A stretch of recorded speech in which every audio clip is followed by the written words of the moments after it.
पंछी अज कोई नहीं हथी लगा ते काम बड़ा खराब हो रहा है।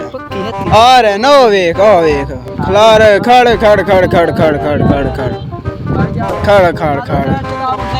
खलो खलो खलो खेचे दी चाबी ਕਾਫੀ ਪੈਨਸ਼ਨ ਆ ਜਾਂਦਾ 10000 ਦਾ ਚਲਾਨ ਕੱਟ ਦੇ ਕਿਉਂ ਨਹੀਂ ਗੱਲ ਦਾ ਸਰ ਇੱਕ ਤੋਂ ਤੇਰਾ ਹੈਲੀਮੈਂਟ ਕੋਈ ਨਹੀਂ कोई नहीं ਖਿਆਤਾਂ ਕਰੇ ਦਾ ਰੋਡ ਤੇ ਤੁਹਾਨੂੰ ਪਤਾ ਨਹੀਂ ਚੱਲ ਅੰਦਰ ਕਰ ਦੇ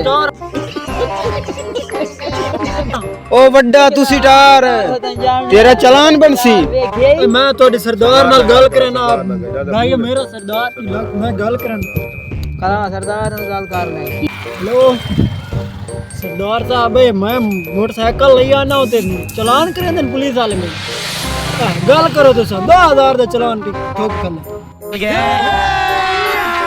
अभी मजा आएगा ना भिड़ो।